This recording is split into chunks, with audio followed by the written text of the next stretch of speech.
Hi all, welcome to SVC's Spotlight on Various Careers. Throughout the week, we have presentations from our partner organisations talking about their sort of career path and how they got into and how they're involved with volunteering. So without further ado, today's speaker is Becki Bawler, who's a lead IT teacher at Risker Community Comprehensive. So I'll now stop sharing my screen and then let Becki take over. Thank you, Becki.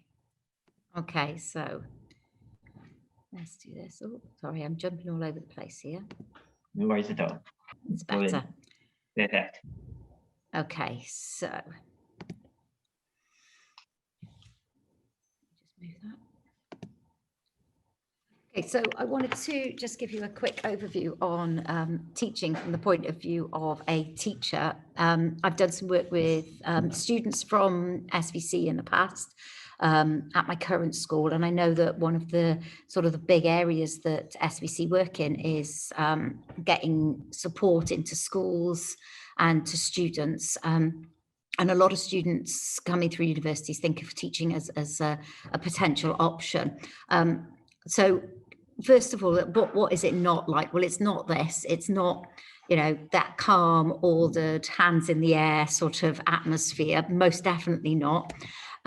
It's certainly not like this. You know, there are very few and far between moments when you'll see me with a grin like this at the end of a day. And it's rarely this silent working sort of at rows. At the moment, obviously with COVID restrictions, we are actually using rows probably more than we've used in probably the past 10 years, I would think. And students are being encouraged to stay in their seats a lot more. But generally, a classroom is a really sort of full of life place, lots of activity, lots of turning around, lots of chatting going on. It's about that idea of thinking on your feet. It's constant, it's changing as the lesson moves on. It's about being good at your subject, but more importantly, it's about being where you want to be, because you may be lucky and teach just your subject in a secondary school environment, but in a primary school, you're going to teach 10 different subjects. Even in a secondary school, you often teach many, many subjects. I have taught, I don't know how many subjects. I'm now lead teacher for ICT, but I actually trained as a French teacher. So I trained as French and German teacher. I taught RE for 10 years. I've taught A-level psychology, which was my degree subject. I've taught a bit of science. I've taught history. I've taught geography, ICT, computer science. I've done some design and technology.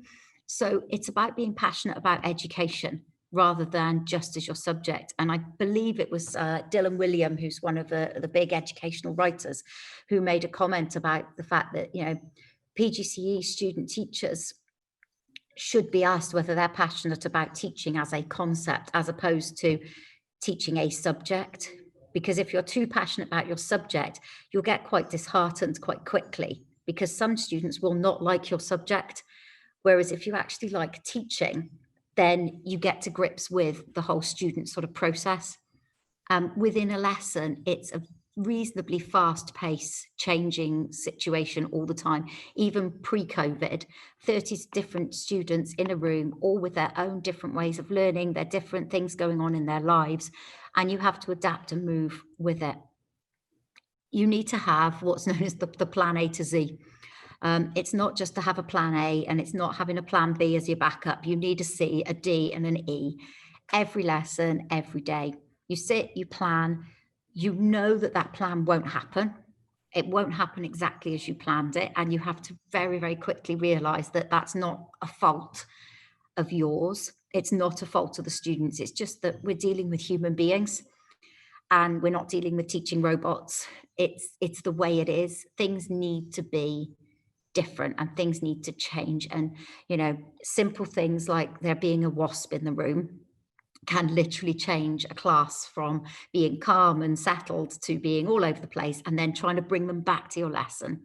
So it's that thinking on your feet. It's constant. It's a sort of a profession where every day is actually different, even though every day you have a timetable and you have a set number of classes and you repeat that week in, week out. It's actually not repetitive in any way, shape or form.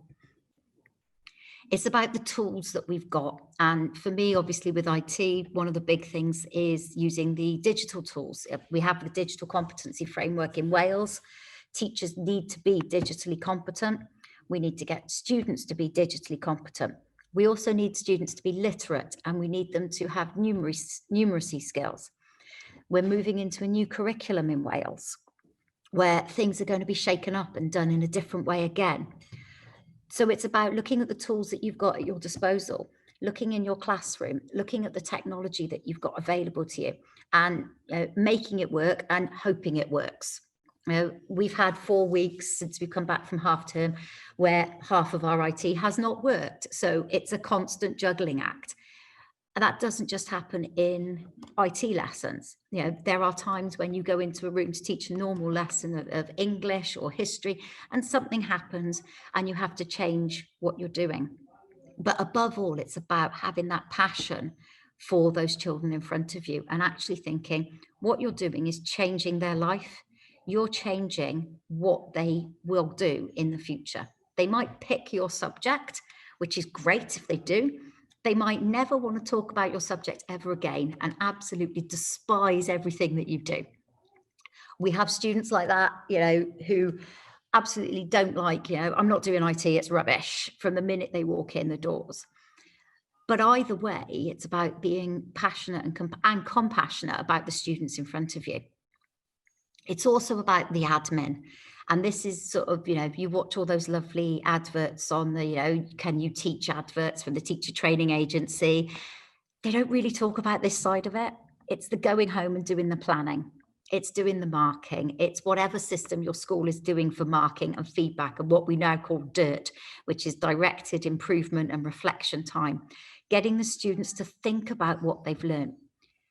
It's a big jump because at university, you're at a point in your academic career where you do this, you take your notes at lectures, whether you do them physically, handwrite them, or you record them, you go away from your university, you might write them up if you're a diligent student, you might forget about them until it's exam time, but you will always be constantly reflecting on them and thinking about them, and always in the back of your mind, it's like, well, how does that link to this? And how does this link? Younger students don't have those concepts. So it's about bringing it back down to their level and using what they give you in their directed reflection time to help you plan your next lesson. Using your marking, whether that is, whatever system you're using of marking at the time, and your feedback to them to move them forward. And every student will move in a different way. But knowing those classes, fundamentally, it's about the relationship that you have with 30 children in front of you, whether that's primary school, 30 children day in, day out, or whether that's 30 children, lesson 1, different 30, lesson 2, and so on in secondary. I was really, obviously following the US elections and whatever else is going on in the world. Dr. Jill Biden, who is the new presumptive, probable, I don't know quite what the phrase is, First Lady of America. She said, teaching is not a job, it's a lifestyle. It permeates your whole life. And it really, really does. And I don't think until you're in it, you realize it. And I don't think it's very easy to convey that to people, because a lot of people, you think about it and you think, well, it's 13 weeks holiday. It's 9 o'clock in the morning till 3 o'clock in the afternoon. Yeah, you'll probably have some books to mark. Yeah, you might do a bit of planning. Yeah, you've got to be nice to kids. But actually, it's more than that.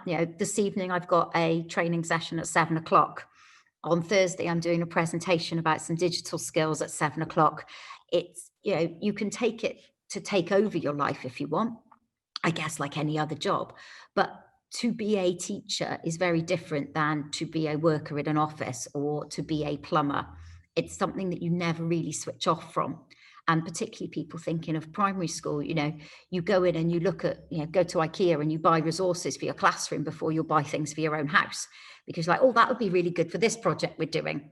When you get to secondary, maybe not quite so much, but it's still that there. It's in the back of your mind. It's part of who you are. Just sort of a quick look then, so this is kind of my day at the moment. We've got some changes to our lessons at the minute because of COVID. We have to finish earlier. We have to have staggered lunch breaks. But from when I get in to school at 7:30, we have to be in by 8:15, but I tend to get in earlier, until when I leave. We don't stop. You are a teacher. It is like an act all the time. This is the face of Becki, the teacher. It's at the moment we're moving an awful lot more, but even prior to that, you know, your kids are coming into your classroom, you're setting up, you're changing topic, you're changing year group, you have a break, you do another couple of lessons, you have another break. After school clubs, maybe, again, at the moment they're not happening, but it is that constant thing. Planning, marking, writing resources, replying to emails, hour or two most evenings probably, sometimes weekends. Once you've got a set of resources, that's great. And there's so much more sharing now out there in the real world. You know, the internet and Twitter particularly is great for sharing. If you're interested in teaching, what I've put together here, obviously aware that this would be sort of recorded as well, is some people who are excellent. I've tried to put their Twitter handles with the exception of John Hattie, who doesn't seem to have one, and Daniel Willingham, who I'm sure does, but I couldn't find him. These are some really great people to follow. Dylan William is a massive, massive person at the moment in education. Tharby and Alison have written some really good books on what makes a great lesson. Doug Lemov does something called Teach Like a Champion, which is huge in schools, absolutely huge. Tom Sherrington, a lot on behaviour, but Teach Ahead, and Ross Morrison McGill with Teacher Toolkit. Again, lots and lots of free resources.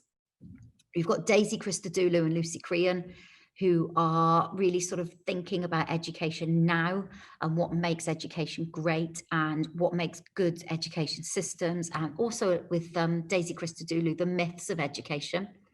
Hattie does a lot on learning. Daniel Willingham is an amazing writer as well, does an awful lot. And there's also, for people thinking of staying in Wales, teaching in Wales, there's two Twitter handles there. One is Network Ed Cymru, who've been a bit quiet at the moment. I think it's all run by teachers and we're all a little bit under it. But they do weekly, when they get back to it, they do weekly Twitter chats on topics that are really sort of pertinent in education in Wales, and Impact Wales as well, who run, they're an organisation that run training, but they have so many things on Twitter that, you know, it really gives you an insight into where education is in Wales particularly. So I wanted to end with two quotes. One is John Dewey, who I was not really aware of until I did, I'm doing my PhD at the moment at Cardiff Uni, and just for fun in my spare time. And I was introduced to the idea of John Dewey, and you know, education is not preparation for life. Education is life itself. And I think that's really important because this is not a phase that the students are going through that we're teaching. This has to be part of their life. They have to look back on this as an important part of their life. They spend as much time here as they do, probably when you discount going to sleep, probably more time in school than they do awake in their own homes. You know, so it's not always about the next step. It's actually giving them the experience here and now as well. It is part of their life. It's not just like the training ground. And the other person, and if you haven't listened to Rita Pearson's TED Talk, Every Child Deserves a Champion. Her TED Talk is one of the most inspirational things that I've heard. I listen to it on the way to school every term, on the beginning of term, the first day, end of the holidays. You know, I've had my time off, I've been with my family, I've relaxed, get myself back into what am I doing. It's also a really good one when you're having a tough day, and you actually listen to her, and she's so passionate about it. And that speech, it's a TED Talk speech, but you can access it on YouTube as well. She was a truly inspirational educator. So I thought I'd leave you with her as sort of one of the people who've influenced me, and obviously take any questions now that you might have, or more than happy to sort of answer any questions that come up in the future as well. Thank you. Thank you, Becki. That's a great talk. And as you said, if anyone in the audience has any questions, please let us know. I've got a bunch of questions, don't worry. You mentioned sort of you were doing a PhD and teaching can sort of encompass your all of your time. So how do you find the balance between teaching, life, and sort of extra particular activities? I think for me, I've been teaching quite a while now. I'm about 18 years in, so I'm really lucky that I can plan quite quickly. I know where to go for all the resources. I know I've got enough sort of networks of people that if I'm doing a new topic, I can just go, oh, has anyone got anything on this? And we share that. So my planning time has cut down massively. But I can't be not busy. So I don't thrive unless I'm busy. So for me, it is sort of a careful diary act, but I've got two kids of my own at home. So, you know, it's very much a case of, right, okay, this is my time at school, this is my time with them. Then I do an hour of my doctoral work in the evening, a bit of reading, that sort of thing. I can see, you know, the advantages of those 6 week summer holidays and the fixed holidays are that I can sort of really balance my time. My kids are 10 now. You know, I'm only just starting thesis stage, which means that, you know, when I get to the writing up stage in a couple of years, they will be much more independent again. So I sort of quite carefully picked the time to do it. But you do have to be very organized. You know, I can't live without a planner. I've now got an electronic planner, but until 2 years ago, it was, you know, even teaching IT, planner, diary, calendar, totally on top of it because I can't let it slip in any way. Thank you. Thank you. Good luck with your PhD, of course. Thanks. In terms of, you mentioned about your sort of path was your degree, and then you had your PGC certificate, if I'm right. Am I right in saying that I've talked to a couple of teachers in the past, and they're sort of bringing teaching apprenticeships into sort of training, and they train on the job. Do you think that is the new path, or do you think that doing a degree and then a PGC will continue to be the way forward? I think for primary schools, the traditional Bachelor of Education, 4 years with placements, is still probably quite solid pathway because of the breadth of teaching that primary school subjects have to offer. And I think really you find that seems to be a more favoured pathway. There are lots of primary teachers who do a specialism and then go and do a PGCE. But I think things like what was the graduate teacher program, which is going to be rebranded, I think, I'm not really sure. But that idea of an apprenticeship style, I think is really going to take over and it's going to be the right way to go. I'm a massive fan of apprenticeships. I think that they are hugely undervalued at the moment. And I hope that they are properly coming back into fashion again because they are so much broader. They're so much better, I think. You know, a PGCE is great. But, you know, you get a set time of placement, you know, you get a 12 weeks in a school and just as you start getting settled, you move on to the next one. You've got all your academic stuff at the same time, all your essays to write and things.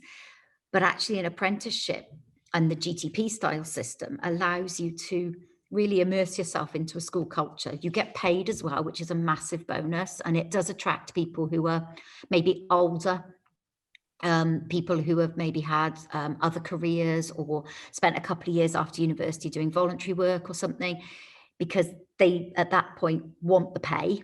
They can't afford to just chuck it all away for a year necessarily.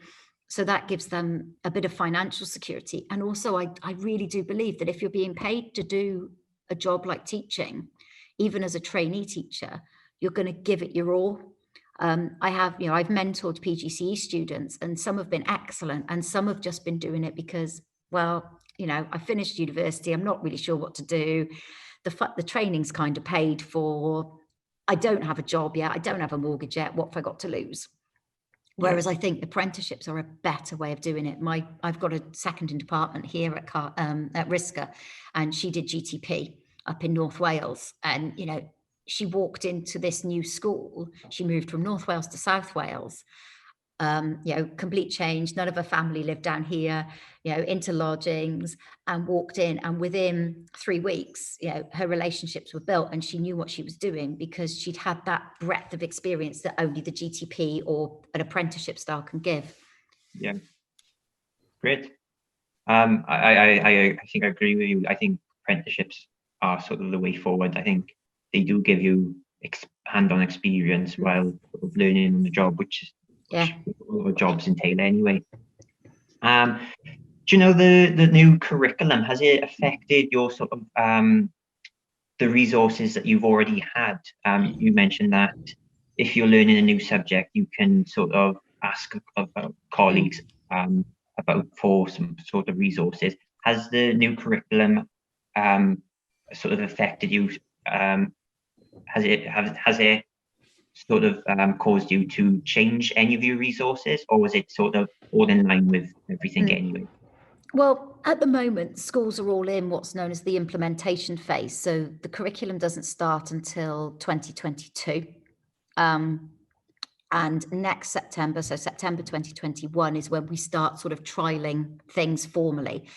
At the moment, obviously, we've got this COVID pandemic, which is all encompassing in every aspect of everyone's life, I think.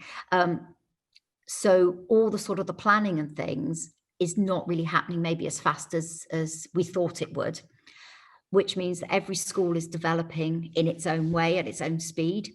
So I do foresee that come, middle of next academic year, some schools will have banks of resources ready to go to trial, and other schools won't have as many. And I think there will be an issue in terms of resources then. But one of the beauties about the curriculum is that it is totally school-led.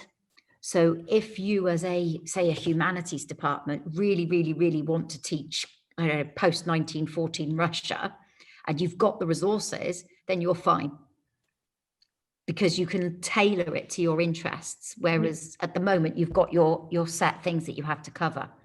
So, I could say, right, I've got lots of resources to teach Python programming. I've got nothing on Java, so we're going to do Python. So that's quite nice in a way. So I think there will be gaps in resources, but I think because schools can tailor that curriculum to their own students, I think at least for the first year or so, it will be down to what the teacher's experience is. Okay, that's very interesting. From a sort of volunteering point of view, does the school encourage students to get in, become involved with any volunteering activities? Well, we are 11 to 16, so we find it quite tricky, but we do have a really, really strong pupil leadership here. So we have a school council who self-run completely. They have a teacher in who basically just minutes. They don't have anything to do with it. They don't have any input. We've got a pupil digital leaders group. We have pupil language ambassadors. We have pupil STEM ambassadors, and they all run themselves. So the year 11 STEM ambassadors ran sessions last academic year for the year 7 students out of school, so extracurricular activities. So we're very big on promoting that student leadership. It's harder to get them to do sort of external volunteering at their age. But I certainly know my previous school had a sixth form, and I know of other sixth forms where volunteering is a really big, important part, particularly through the Welsh back approach, but also through using Duke of Edinburgh. That's obviously got a big volunteering component to it. So schools that adopt the Duke of Edinburgh will really go for that as well. So there are ways around it. And even at 11 to 16, we encourage that independence and that pupil leadership, which will hopefully then point them in the right direction when they leave us. That's great. Thank you. And just one last question for me. Have you got any interest? Is there a story that stands out where you sort of taught a pupil previous in your career and then sort of met them grown up and then had any sort of interaction with them? Is there any stories that stands out? There's many stories, some of which I can't tell. I think for me, my very first A-level psychology class, so I finished my training in July of 2004. No, July 2003. I did supply for a term. January 2004, I started at Cantonium, and I walked into a classroom to teach A-level psychology to a room full of year 12 students who said, oh, we've got an exam in 3 weeks. And we didn't really do much last term with the teacher we had. And the room was a mess. So we got there and they did all right in the exam. It wasn't their greatest hour.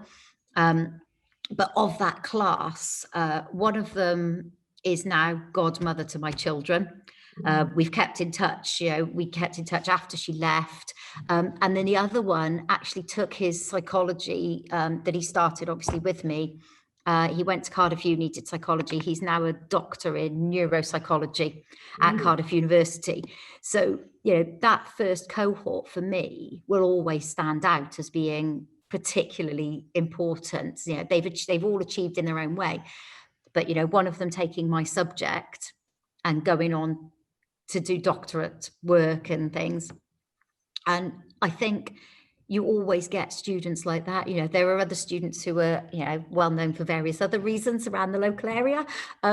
But there's always students that you'll remember, and there's students you'll bump into, particularly in a place like Cardiff where everybody knows everyone.